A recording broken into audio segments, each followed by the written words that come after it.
So now we will do few numericals on chapter solution. Now the first question is, calculate the mole fraction of benzene in a solution containing 36% by mass in carbon tetrachloride. So you have 30% by mass of CCl4, carbon tetrachloride का 30% दे रखा है.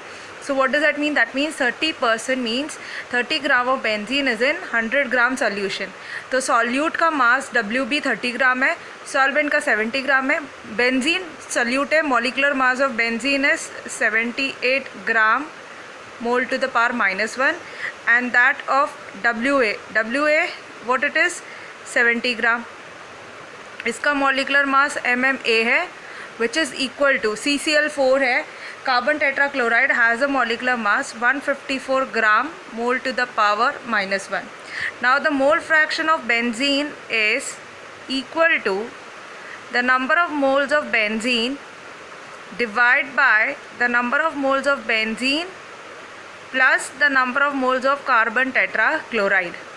ठीक है, this would be the mole fraction. Now number of moles are not given to us, so next is we will write number of moles as mass of benzene divided by the molecular mass of benzene upon mass of benzene divided by its molecular mass plus mass of CCl4 divided by molecular mass of CCl4.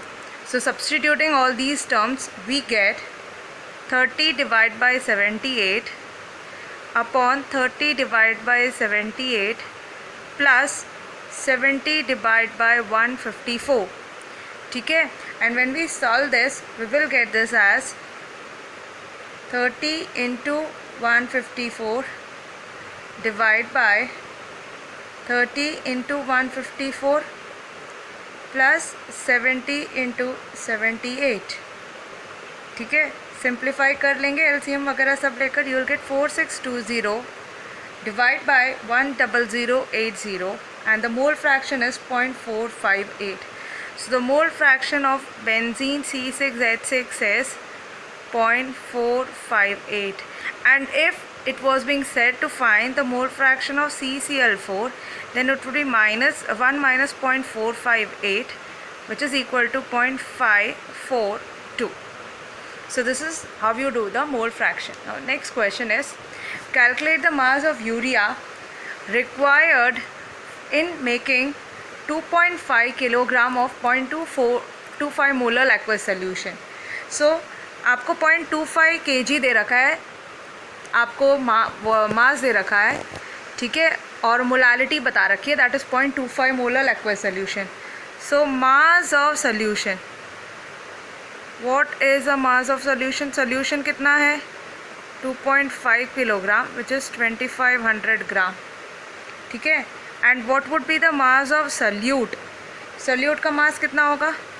0.25 moles into molecular mass. Urea का molecular mass होता है 60.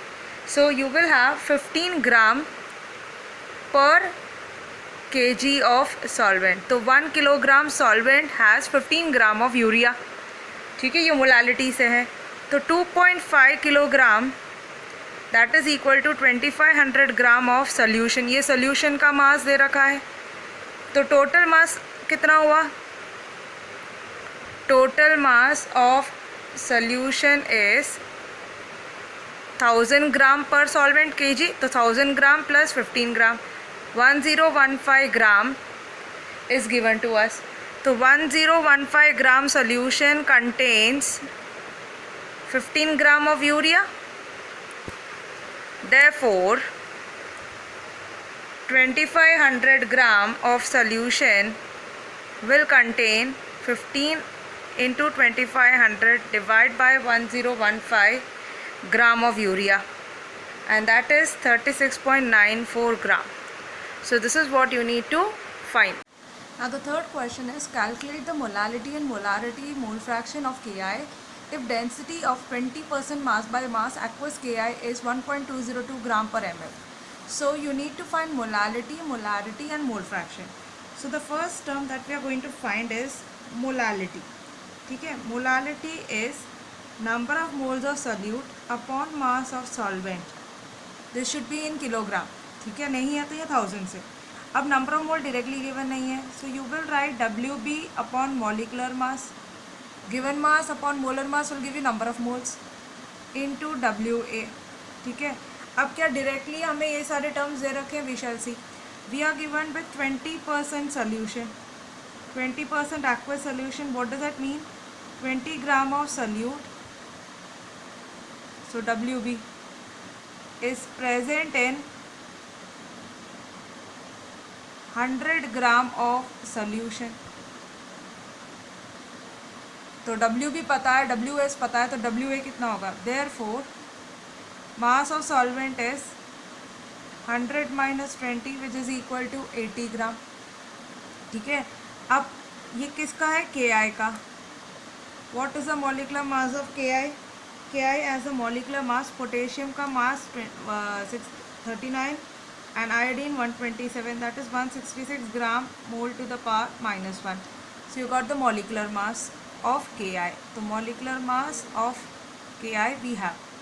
So now molality is equal to number of moles, that is WB 20 upon 166 into 80 gram है, kilogram में convert करने के लिए 1000, and when you simplify this you get this as 1.506 mole per kg. So this is the first term that we have got, molality. Now the second term that we have to find is molarity, which is the number of moles upon volume of solution. Number of moles of solute is given mass upon molecular mass. ये तो पता है. Volume of solution directly नहीं दे रखा, but you are given with density of solution. Density is the mass of solution upon volume of solution. So now how do you get the volume? Volume is equal to mass of solution upon density, which is 100 gram upon 1.202 gram per ml. तो gram से gram cut जाएगा, that is 100 ml divide by 1.202. This is the volume that you get. So molarity is number of moles which is given mass upon molecular mass into mass of volume of solution 100 यहाँ पे आएगा into 1.202. Millilitre में litre में convert करने के लिए you multiplied by 1000, and on simplification you will get this as 1.448 mole per liter. This is what you get the second term, molarity. Now to find the mole fraction of Ki, mole fraction of Ki is equal to number of moles of Ki upon number of moles of Ki plus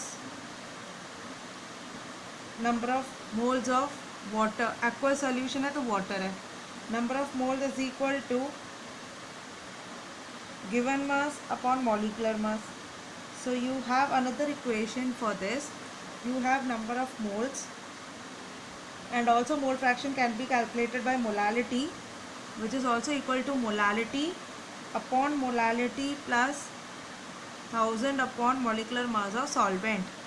So you may get by this, since you have calculated molality, you can, this equation can be used, plus 1000 by 18, इसको simplify करोगे 55.55 आ जाएगा, and then when on simplification you will get 1.506 divide by 57.056, which is equal to 0.0264. So this is the mole fraction of Ki.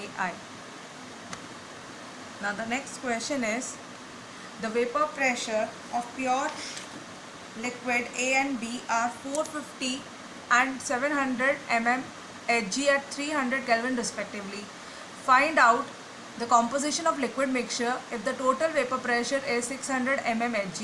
Also find the composition in vapor phase. So what are we given with? In this particular question, we are given with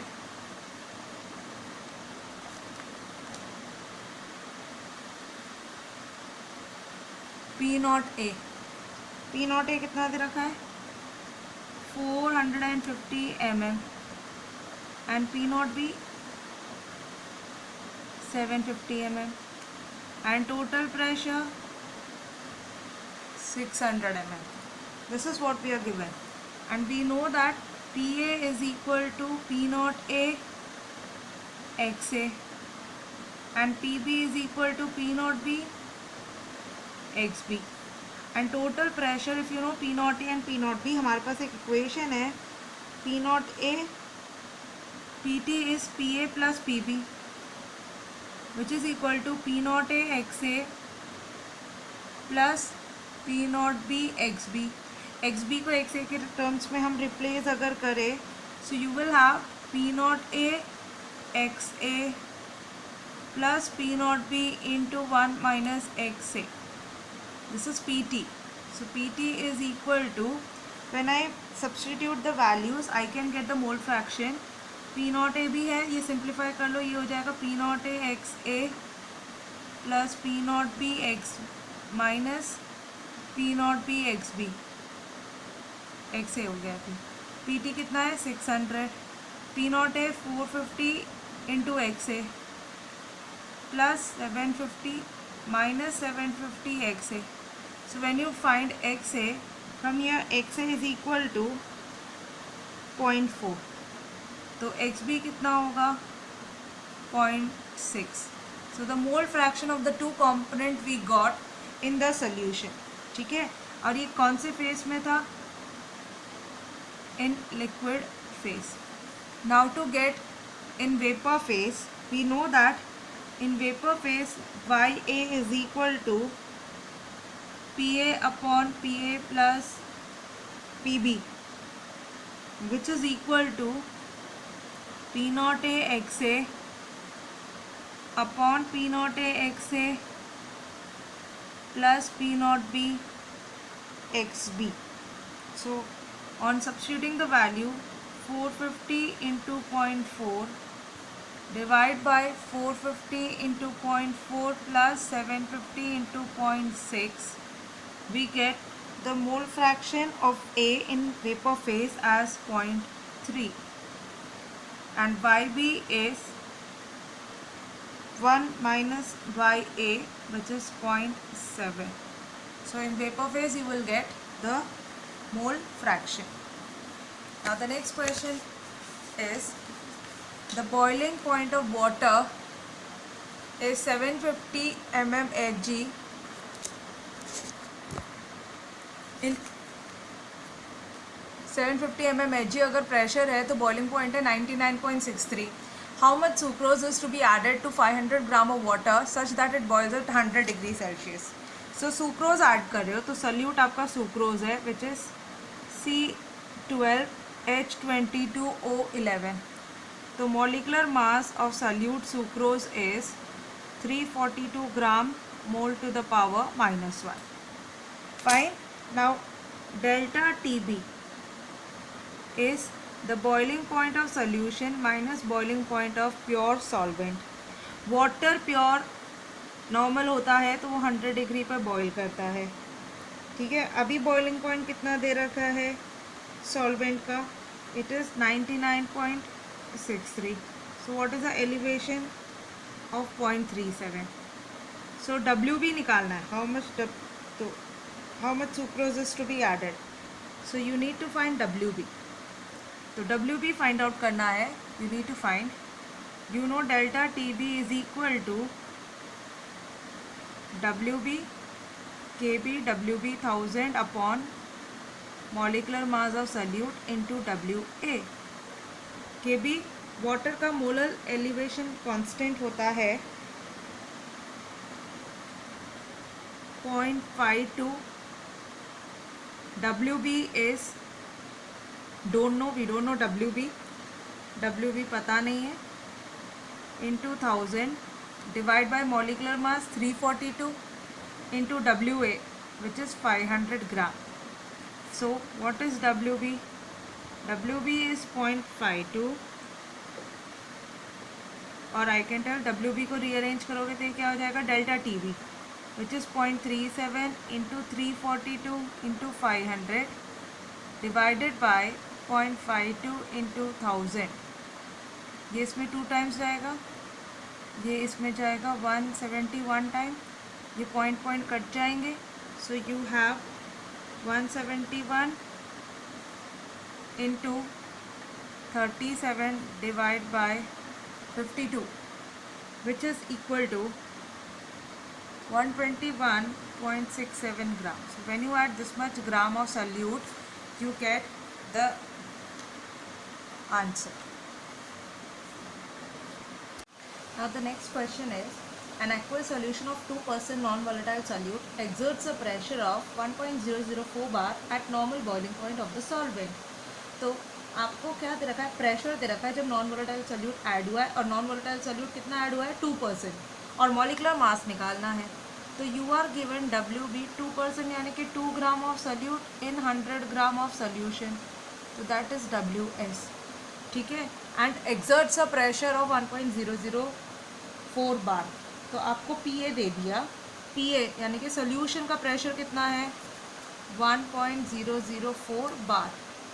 और pure solvent water है, उसका vapour pressure कितना होगा, that is equal to 1.013 bar. This is a normal pressure of water. So what is you need to find molecular mass MMB.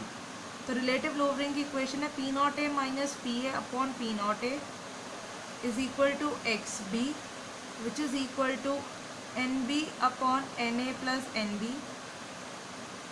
ठीक है. और ये term neglect कर देते हैं यहाँ से n B. So you have n B upon N A. So you have P naught A minus P A upon P naught A is equal to N B which is W B upon M M B and W A into molecular mass of solvent. So I need to get M M B. तो molecular mass of solute is equal to W B into molecular mass of solvent into P naught A divided by WA into P naught A minus PA. तो ये WB कितना है, 2 ग्राम. Water है solvent तो 18. P naught A 1.013 divide by solvent का mass कितना होगा, 98 into P naught A minus PA, that is 1.013 minus 1.004. And this on further simplification will give us the molecular mass as 41.35 gram per mole. So this is the molecular mass. So you can find the molecular mass if the relative lowering of vapor pressure is known to us. Now the next question is, heptane and octane forms an ideal solution. ठीक है, दो solution ideal है. The vapor pressure of the two liquid component, तो दोनों liquid component का vapor pressure आपको दे रखा है, यानी कि P naught A और P naught B दे रखा है. What will be the vapor pressure of a mixture of 26 gram of heptane and 35 gram of octane? तो आपको क्या दे रखा है, P naught A दे रखा है 105.2 किलो पास्कल, यानी कि ये है हेप्टेन का, और P naught B मान लेते हैं 46.8 kilo pascal, that is of octane. तो P naught A P naught B दे दिया. तो NB number of moles of heptane. A हमने हेप्टेन माना है, उसका मास कितना दे रखा है, Na का 26 ग्राम, और ये होगा WA, और ये मास है WB which is 35 gram of octane. तो हेप्टेन और ऑक्टेन का मॉलिक्यूलर मास हम निकाल सकते हैं. हेप्टेन है C7H16 एंड ऑक्टेन है CnH2n+2 फॉर्मूला लगाना है, तो C8H18. तो मॉलिक्यूलर मास निकाल लेंगे ऑक्टेन और हेप्टेन का. 14 यूनिट का फ़र्क आएगा. हेप्टेन का मॉलिक्यूलर मास 100 है, 100 ग्राम पर मोल, और इसका आएगा 114 ग्राम पर मोल. ठीक है. तो number of moles of heptane is given mass upon molecular mass, और यहाँ पे नंबर ऑफ मोल्स ऑक्टेन का लगा होगा given mass upon molecular mass. तो मोल फ्रैक्शन हम फाइंड आउट कर सकते हैं हेप्टेन का. हेप्टेन का मोल फ्रैक्शन क्या होगा, Na upon Na plus Nb. So when you do this, you will get 26 by 100 divided by 26 by 100 plus 35 by 114.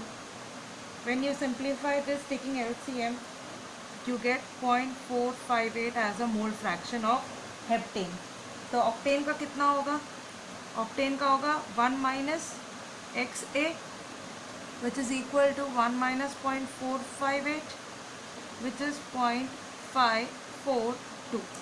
तो ऑक्टेन का मोल फ्रैक्शन हेप्टेन का आ गया. अब प्रेशर ऑफ हेप्टेन PA क्या होगा, P not a XA. XA निकाल ही लिया, P not a पता है 105.2 kilo pascal into 0.458 mole fraction से मल्टीप्लाई कर देंगे, दैट इज 48.18 किलो पास्कल. ठीक है. और पी बी कितना आएगा, P naught B into X B which is 46.8 kilo pascal into 0.542, that's equal to 73.54 kilo pascal. So you get the vapor pressure of the component, and what would be the total vapor pressure? The total pressure is PA plus PB.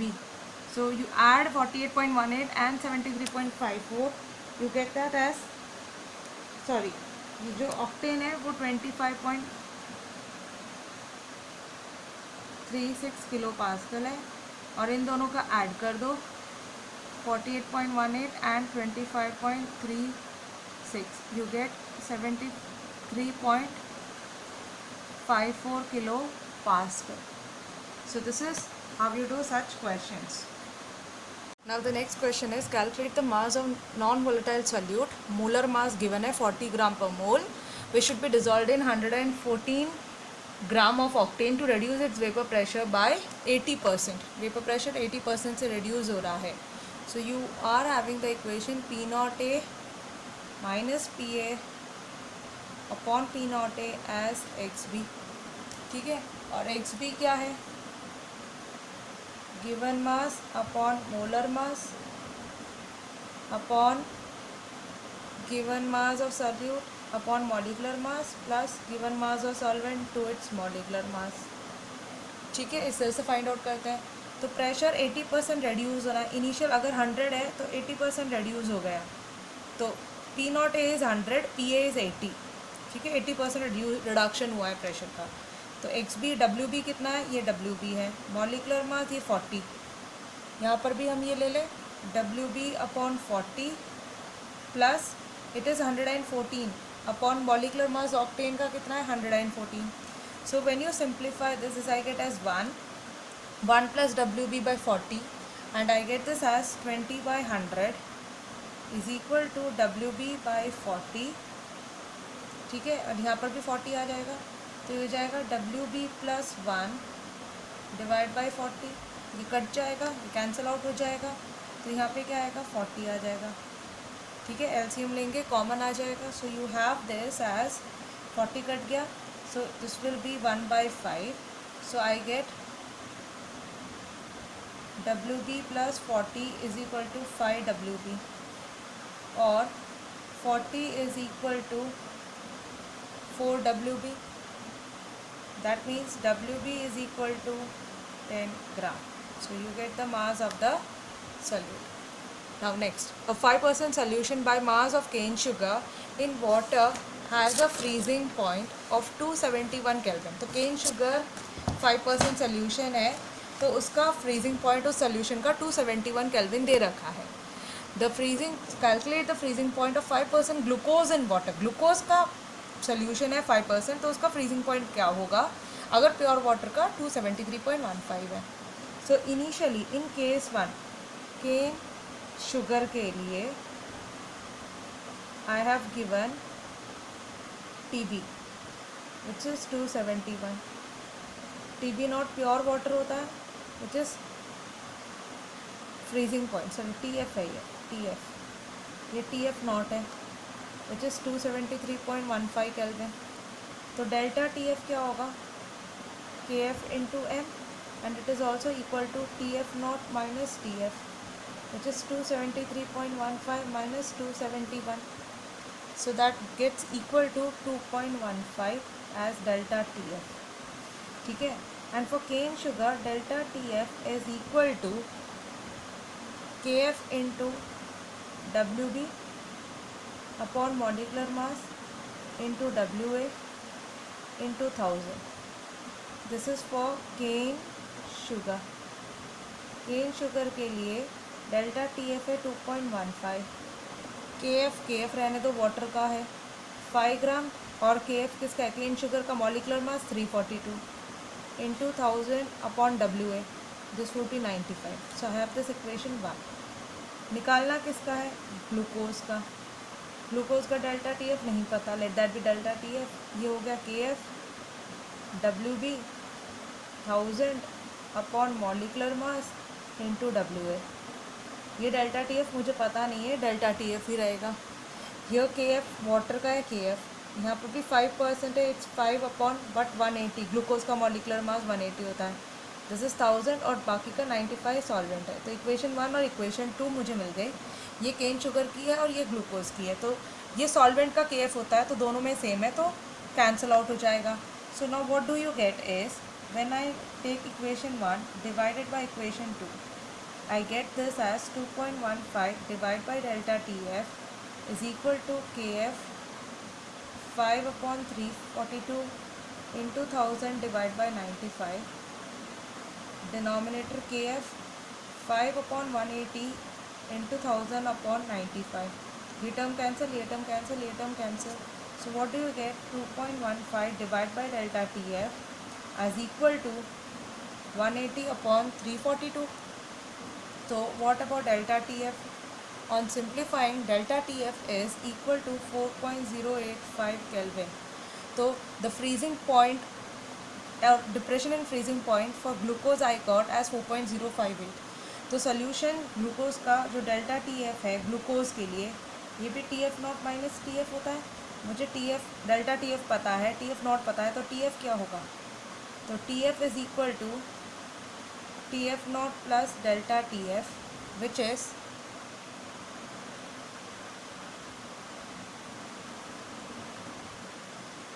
delta TF naught minus delta TF, that is 273.15 minus 4.085, and that is equal to 269 Kelvin. So this is the answer.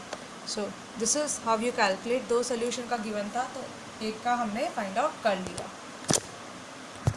Now the next question is, if the solubility product of CuS is 6 into 10 to the power minus 16, calculate the maximum molarity of CuS in aqueous solution. Molarity निकालनी है, तो आपको solubility product दे रखा है, क्या दे रखा है, solubility product। तो याद है 11 में KSP पढ़ते solubility product, which is 6 10 to the power minus 16। किसका दे रखा है, कॉपर सल्फाइड। तो ये कॉपर सल्फाइड डिसोसिएट कैसे होता है, as copper ion and sulphide 2 minus. अगर इसकी सॉल्युबिलिटी x है, इसकी भी x होगी, तो आपने एक इक्वेशन पढ़ा था, KSP is equal to concentration of Cu2 plus into S2 minus, that is x into x, और you can write KSP is equal to x square. तो x कितना होगा, KSP का under root, that is under root of 6 10 to the power minus 16, which is equal to 2.44 10 to the power minus 8 mole per liter. So this is the maximum molarity that you could have. Next is Henry's law constant for molarity of methane and benzene. तो एक solution है जिसमें methane benzene में है, उसका Henry law constant दे रखा है, which is KH. So Henry law constant is given as 4.27 10 to the power 5 mm of Hg.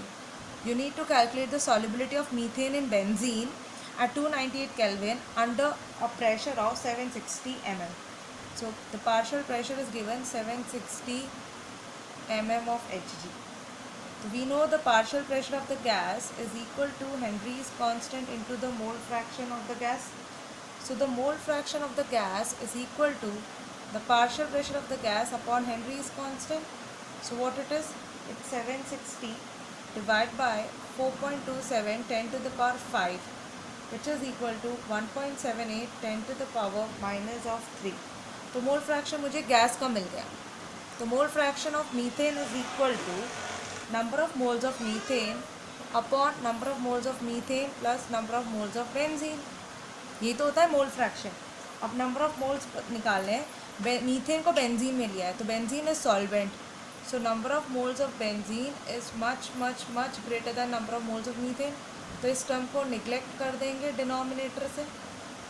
So you get X of methane as number of moles of methane divided by number of moles of benzene. Fine. So I know this x of methane, which is 1.78, 10 to the power minus 3. Number of moles निकालने हैं, और ये क्या होगा, given mass that is 1000 gram of benzene, molecular mass this many gram per mole. So on simplification, number of moles of methane we get as 0.0228 moles. तो इतने moles 1 kilogram solvent में है। दिस इज़ द मोलालिटी और maximum solubility.